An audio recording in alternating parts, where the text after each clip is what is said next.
el ministro de Transportes y Comunicaciones, Juan Barranzuela, que ya se encuentra en línea para poder absolver algunas dudas que tenemos desde aquí. Y en principio, ministro, ¿qué tal? Buenas tardes. Usted ayer daba una conferencia de prensa señalando que muchos de los gremios, el 70%, ya había pensado en dejar de lado el paro y continuar por los acuerdos a los que llegaron. Sin embargo, el 30% que anunció se ha hecho sentir esta mañana en Lima y Callao y también en el norte de nuestro país. ¿Qué faltó para llegar a un acuerdo, ministro? Buenas tardes. Buenas tardes. Buenas tardes. A ver, como lo había mencionado en algún momento de la primera entrevista, los gremios tienen sus propias expectativas. Aun cuando los problemas son comunes, sin embargo, siempre los beneficios que se pueden obtener son parte de la negociación de cada dirigente. En ese sentido, los beneficios que ya se han trabajado, que se han determinado de manera consensuada con todos ellos, en algunos casos no satisfacen las expectativas de los gremios que se han plegado al paro. Sin embargo, ¿Cuál fue la medida que no satisfizo a este gremio que lidera el señor Ricardo Pareja? Son básicamente porcentajes de aplicación tanto de la devolución de peaje, impuesto selectivo al consumo, y mayormente por ahí es donde están, digamos, sus mayores expectativas, que son entendibles, que son lógicas, que son justas, pero tenemos que entender que el país está atravesando por una situación muy complicada, al igual que el resto de los países de Sudamérica, por los impactos que está teniendo sobre nosotros, tanto en la pandemia como ahora el conflicto de Rusia con Ucrania. Entonces, nos resulta muy complicado, aun cuando es la voluntad del Estado de atender los requerimientos, nos resulta complicado hacerlo en los montos que los gremios requieren. Ajá, ¿y entonces, qué es lo que están proponiendo ustedes? ¿Qué es eso que ellos no aceptan? Usted me señalaba la devolución de peaje, el impuesto selectivo al consumo, ¿no es cierto, Santiago, también? Sí. Ajá. Sí, lo que sucede es que hay varios temas que no están, digamos, dentro del alcance de las atribuciones y competencias del Ministerio, y que necesariamente tienen que ser canalizados a través del Consejo de Ministros hacia el Congreso de la República, para que se traduzcan en leyes. Entonces, lo que nosotros hemos comprometido es acompañarlos dentro de estas gestiones que se tienen que hacer, y ahí es donde los gremios que han estado en consulta tienen que indicarnos si es que están con nosotros, ministro, para efecto de continuar en estas gestiones.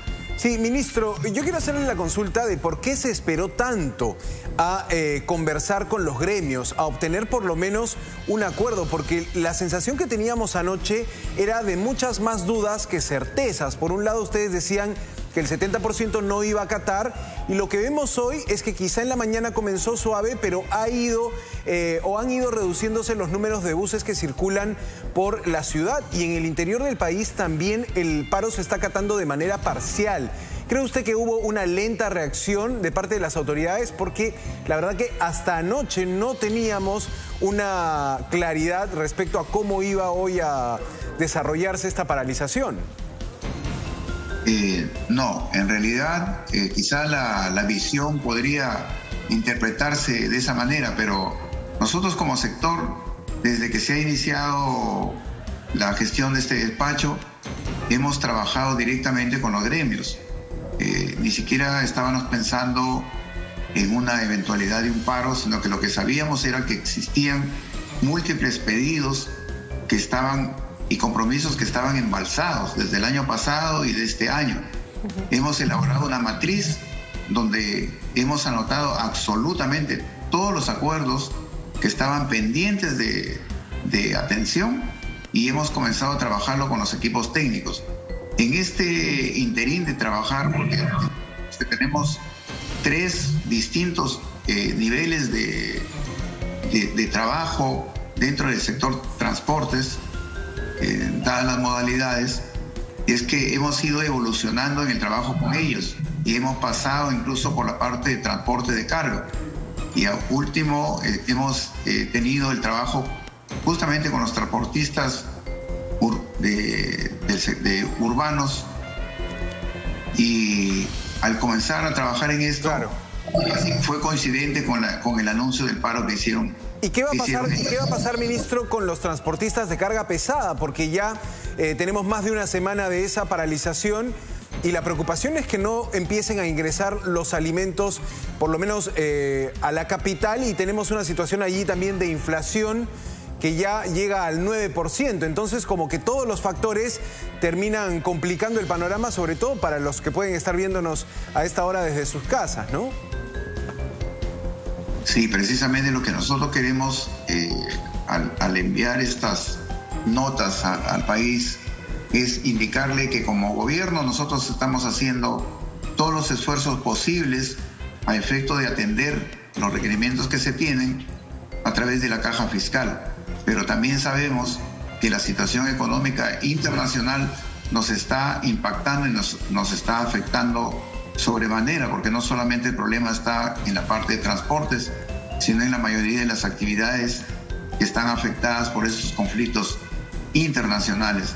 Entonces lo que nosotros queremos es llegar a un entendimiento con el sector transportes, y en el caso de los transportistas de carga pesada, que ya habíamos obtenido con ellos un acuerdo para que mayoritariamente estén a disposición del país para no acatar el paro, pero también hacer entender que los que todavía faltaba levantar esta medida, estamos continuando con ellos en negociaciones. En tanto se llegan a acuerdos con ellos, y ojalá sea lo más pronto posible, le haremos conocer al país para que tenga más tranquilidad, ¿no? Ajá. Es importante que se reanude la actividad, ministro, no solamente aquí en Lima y Callao, también en el norte del país, que hemos visto bloqueos incluso de carreteras. Sabemos por la Policía Nacional que son 13 bloqueos, y esto definitivamente crea malestar no solamente en la jurisdicción, sino también en los turistas, en las personas que tienen que viajar de repente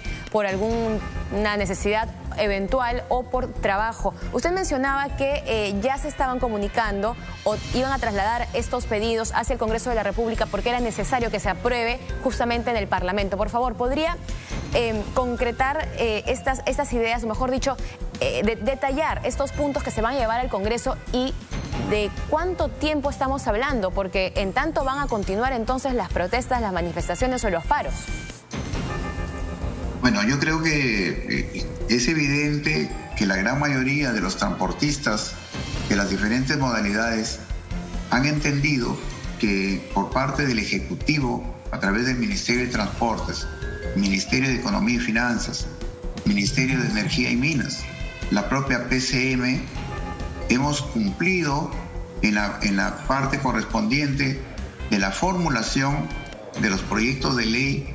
Hemos emitido los decretos supremos que quedamos en las actas de acuerdos con ellos. No hemos dejado pendientes como en otros casos, y estamos tratando también de influir en el Congreso de la República para que ellos, a través de las comisiones, le den la prioridad que ameritan estos pedidos. ¿Qué pedidos? Que los hemos trabajado.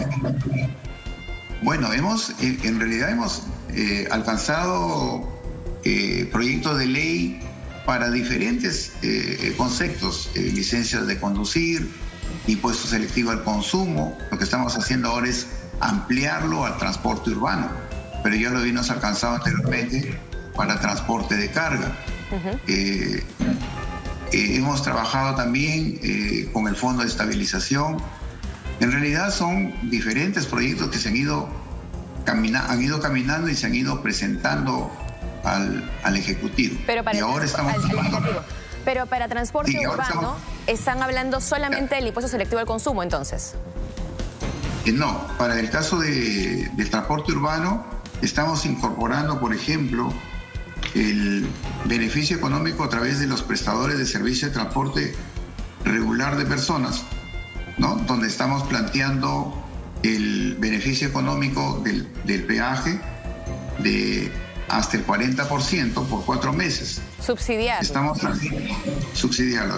Igualmente, en el caso de la refinanciación de deudas, que ese es un problema así puntual con respecto al transporte urbano, porque ellos en la época de la pandemia se han visto muy afectados, ¿no?, con relación a compromisos que tienen con entidades financieras. Como verán, eso tampoco le corresponde al sector resolver, pero sí apoyar. Y nosotros le hemos dado... ¿Correcto, ministro? No, en este caso estamos hablando de deudas que tienen con el sistema financiero, que han adquirido como empresas. Como ministro, igualmente también hay un aspecto importantísimo, por ejemplo, con respecto a lo que es el cambio de la matriz energética. Sabemos que cuando hay problemas también son épocas de grandes oportunidades. Entonces lo que estamos haciendo nosotros es impulsar el cambio de la matriz energética para que los transportistas de todas las modalidades puedan adquirir unidades con tecnología de desarrollo limpio que los permita ponerse a la par de las sociedades de más avance en el mundo, porque ya no estaríamos hablando solamente de la utilización de combustible fósil, estaríamos hablando de la utilización, por ejemplo, de energía eléctrica, con la cual se abaratarían muchísimo los costos de transporte por el tipo de combustible, ministro, pero a la vez también mejoraría el tema de tratamiento de la contaminación ambiental. Claro, eso pareciera también una salida a largo plazo, ministro, y mientras usted nos habla de que podrían abaratarse los costos, desde algunos gremios de transporte más bien anuncian que van a incrementar el precio de los pasajes. Le quiero preguntar, ¿está el gobierno de Pedro Castillo en capacidad de garantizar que no se incrementarán los pasajes al público en las próximas semanas, hasta en un 60%, como lo señalan algunos gremios con los que todavía no hay ningún acuerdo?